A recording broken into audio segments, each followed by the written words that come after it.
오늘 우리에게 주시는 하나님의 말씀은 빌립보서 4장 6절에서 9절까지 말씀입니다. 신약성경 322쪽에 있습니다. 이제 제가 하나님의 말씀을 강독하겠습니다. 이것은 하나님의 말씀입니다. 하나님의 말씀에 경청하시기 바랍니다. 아무것도 염려하지 말고 다만 모든 일에 기도와 간구로 너희 구할 것을 감사함으로 하나님께 아뢰라. 그리하면 모든 지각에 뛰어난 하나님의 평강이 그리스도 예수 안에서 너희 마음과 생각을 지키시리라.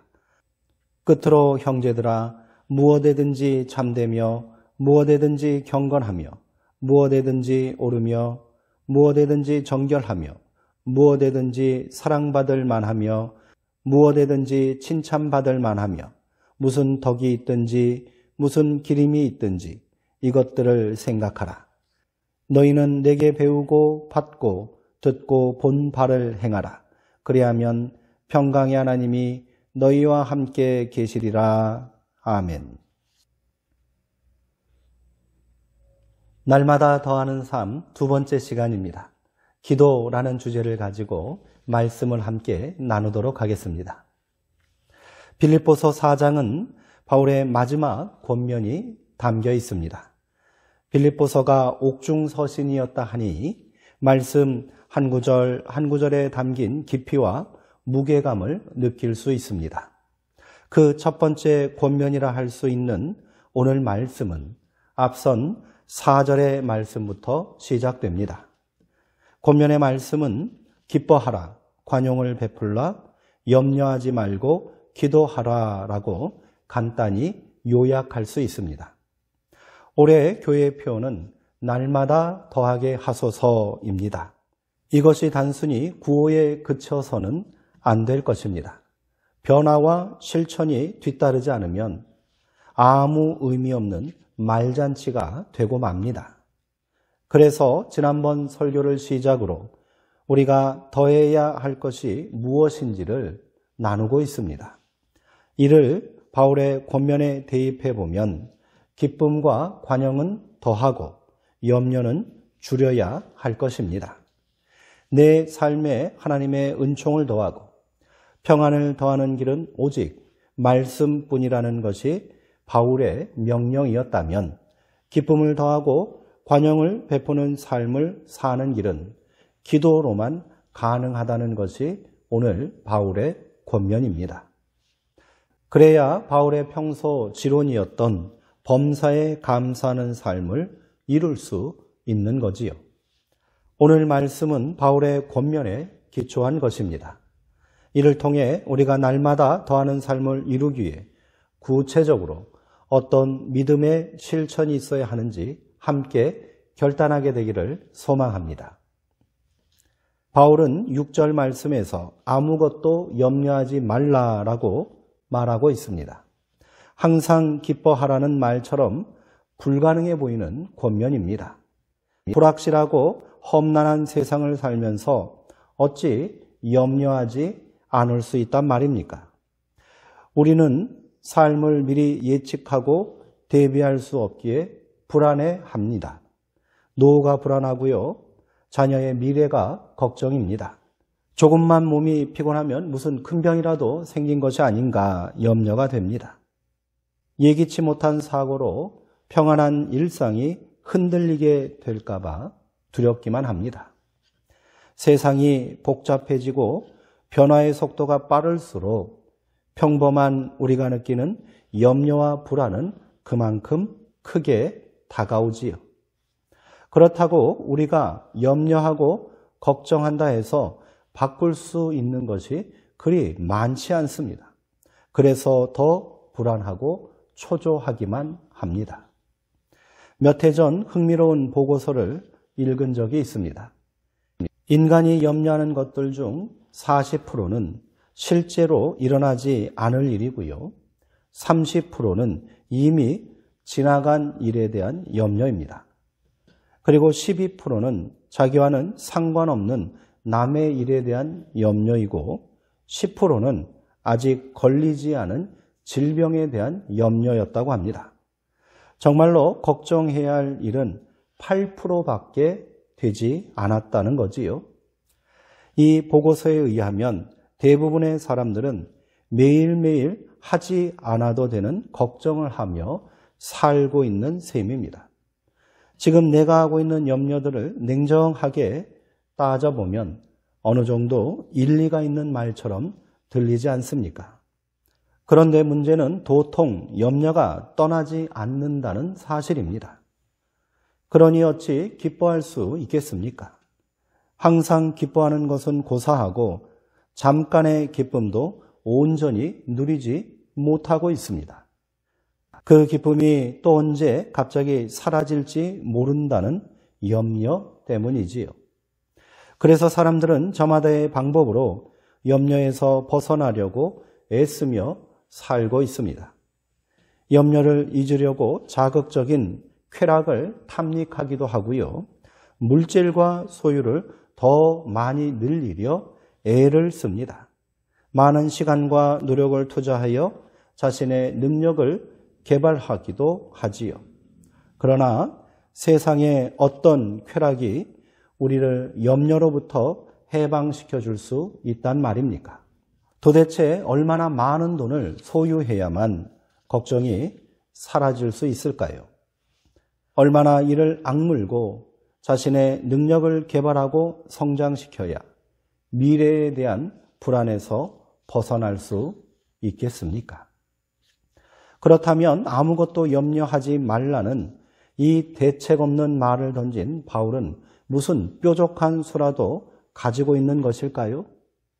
그 해답은 다만 모든 일에 기도와 간구를 하라라는 것입니다. 한마디로 기도하면 된다라는 지극히 평범하고 상투적인 답변입니다. 누구는 기도를 안 해봐서 염려하고 걱정한답니까? 기도했는데 별반 달라지는 것이 없으니 실망스러운 것이지요. 여기까지 읽으면 바울도 별 수 없구나 하는 생각이 들 수 있습니다. 그러나 이어지는 바울의 말 속에 핵심이 숨겨져 있습니다. 이를 통해 우리의 기도 방법과 제목이 잘못되었다는 사실을 깨닫게 되지요. 바울은 염려에서 벗어나기 위해 기도해야 한다라고 말하지 않습니다. 우리는 염려 때문에 기도합니다. 문제 때문에 기도하고요. 걱정 때문에 기도하지요. 그런데 본문을 눈여겨보시기 바랍니다. 바울은 먼저 아무것도 염려하지 말고 기도하라라고 말했습니다. 우리의 기도 제목이 절대로 염려가 되어서는 안 된다는 말이지 않습니까? 기도를 시작했다면 가장 먼저 염려를 내려놓아야 한다는 말입니다. 이어지는 말씀을 통해 바울은 성도의 참된 기도가 어떻게 시작되어야 하는지를 가르쳐주고 있습니다. 그것은 감사입니다. 염려가 아닌 감사이지요. 여기서 감사는 신뢰라는 의미가 더 강합니다. 우리가 염려하는 근본적인 이유는 우리의 모든 삶을 주관하시는 선하고 의로운 하나님의 능력을 의심했기 때문이지 않습니까?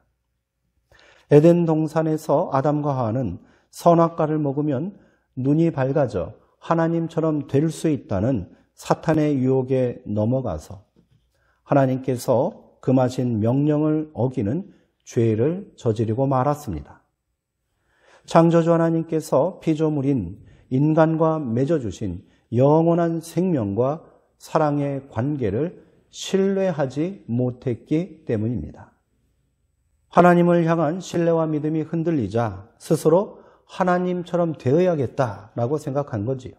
그러면 염려와 불안에서 벗어날 수 있을 것이라 믿었던 겁니다. 그 결과 어떠했습니까? 더 큰 염려와 두려움이 엄습해 왔습니다. 바울은 지금 기도를 통해 가장 먼저 인간의 원죄로 인해 깨어진 하나님을 향한 신뢰와 믿음을 회복해야 한다고 말하고 있는 것입니다. 이를 통해 성경이 말하는 감사의 의미를 다시 한번 깨닫게 됩니다. 우리가 기도를 시작한다는 것은 이 신뢰와 믿음이 있기에 가능한 것 아니겠습니까? 바울은 그것을 감사라고 고백하고 있는 겁니다.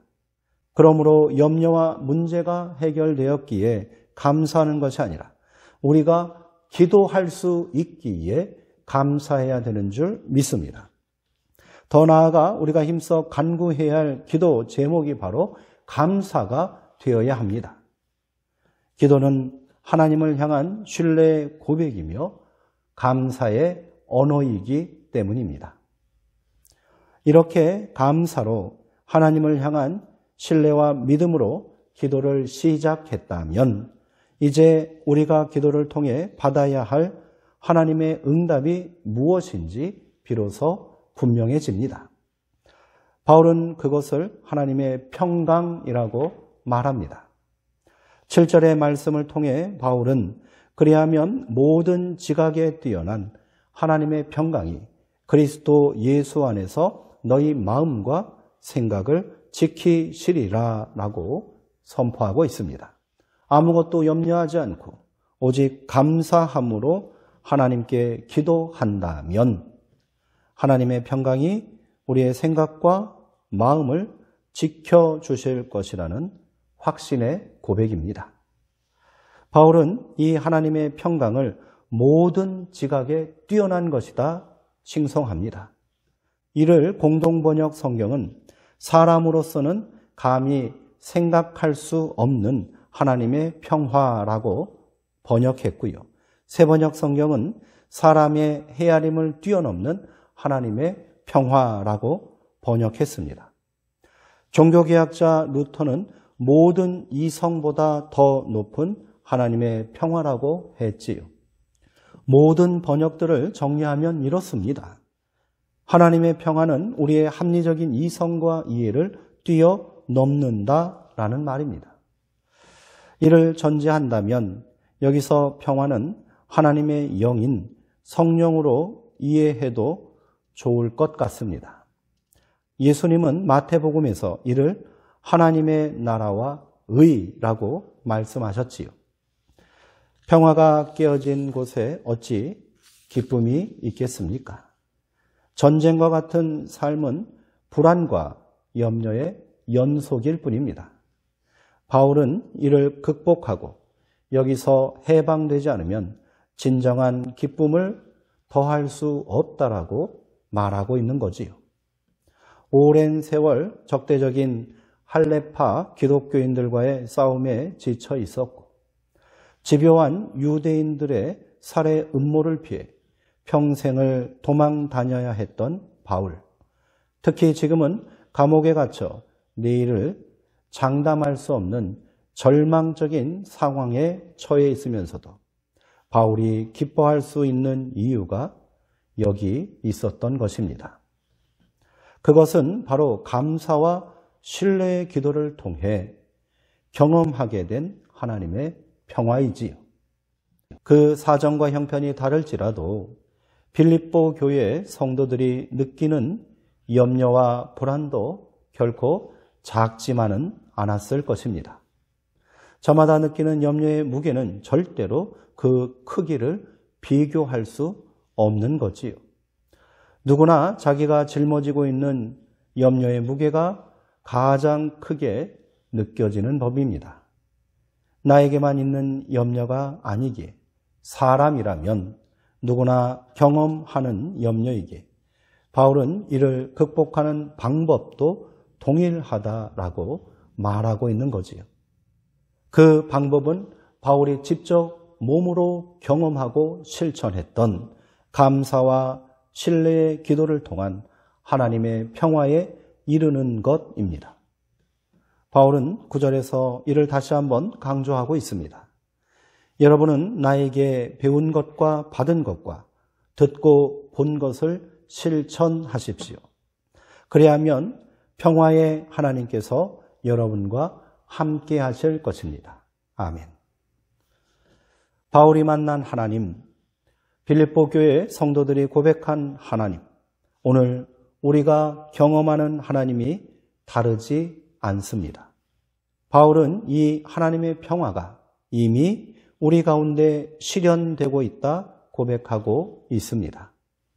7절의 말씀을 다시 한번 주목해 보시기 바랍니다. 바울은 모든 지각에 뛰어난 하나님의 평강이 그리스도 예수 안에 있다라고 말하고 있지 않습니까? 예수 그리스도의 십자가는 인간의 모든 염려와 고통에 대한 완전한 승리이며 해방의 사건입니다. 하나님의 아들이신 예수 그리스도는 그렇게 모든 인류를 대신하여 죄와 죽음과의 싸움에서 승리하셨습니다. 그리고 우리 가운데 영원하고 완전한 하나님의 평화를 완성하셨지요. 우리는 그 평화에 참여하기만 하면 되는 것입니다. 전쟁은 이미 끝났습니다. 우리는 승리자입니다. 1974년 겨울 필리핀의 루방섬에 2차 대전 당시 군복과 총을 들고 동굴에 숨어있던 일본인 군인이 발견되었습니다. 일본이 연합군에 항복하고 전쟁이 끝난 지 29년의 세월이 지났는데도 이 사람은 아직 전쟁이 끝난 줄 모르고 동굴에 숨어 혼자 고통스러운 전쟁을 계속하고 있었던 것입니다. 그가 전쟁이 끝났다는 소식을 듣지 못했기 때문이 아닙니다. 전쟁이 끝이 났으니 숨어있는 일본군은 투항하라라는 연합군의 선전문을 가지고 있었으나 이것이 미군의 속임수라고 생각하고 29년을 혼자 동굴 속에 숨어 지냈던 거지요.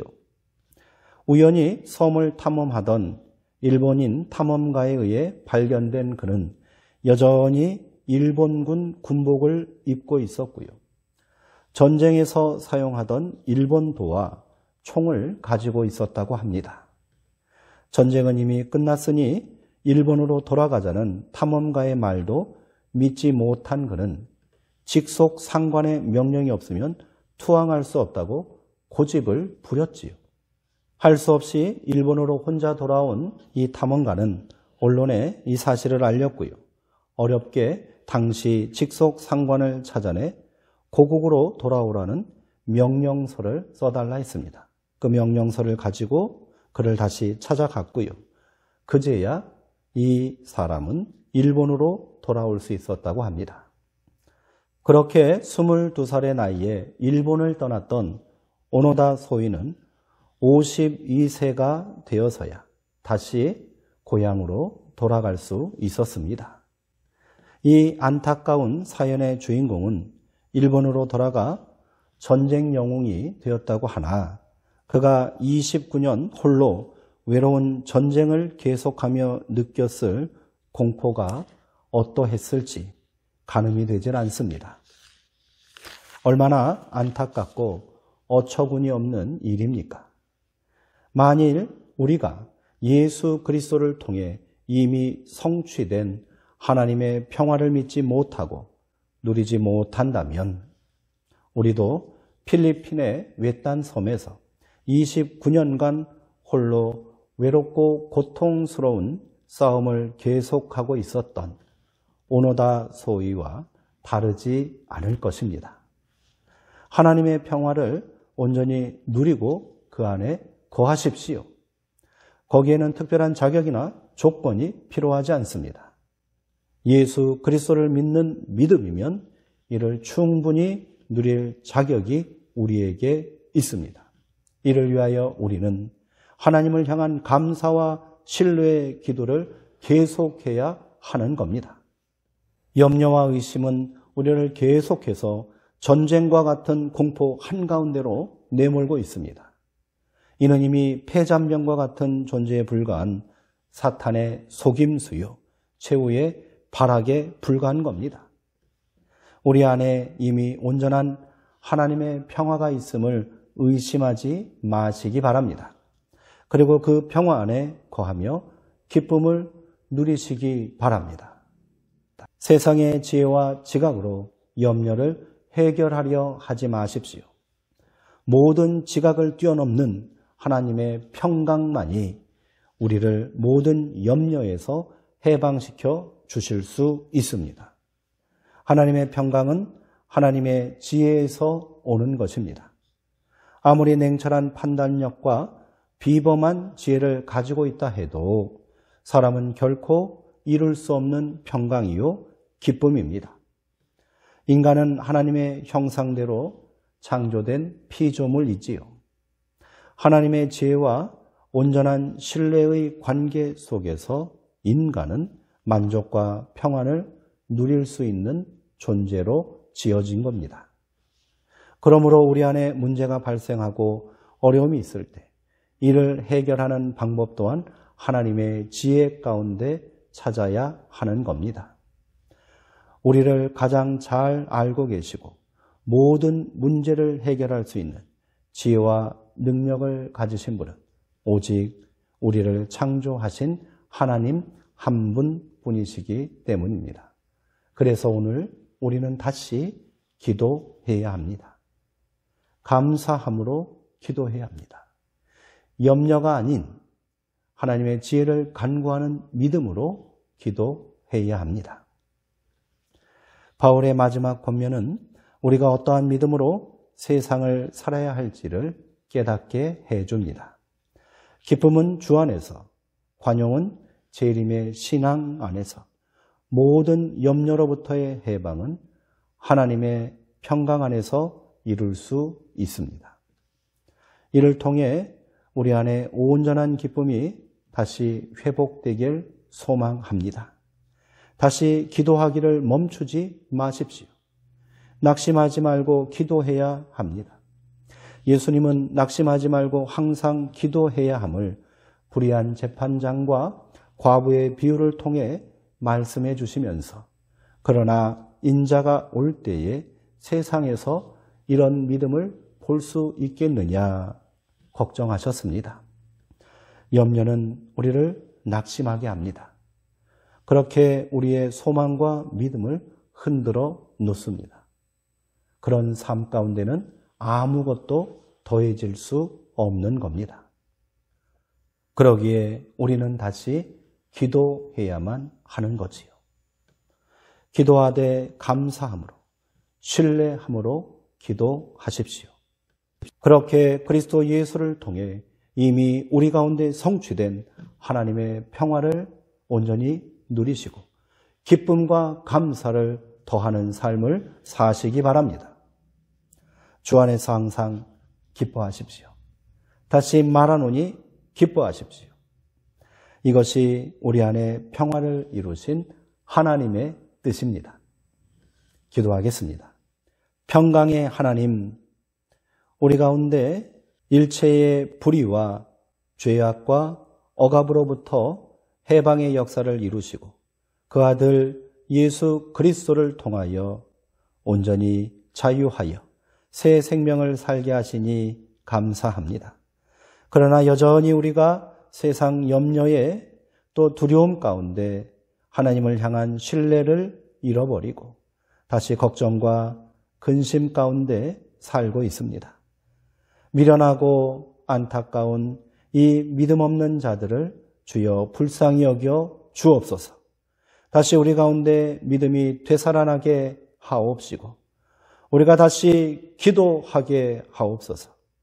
그리하여 감사하게 하시고 그리하여 하나님의 완전하신 지혜로 우리의 마음과 생각을 지키게 하옵소서.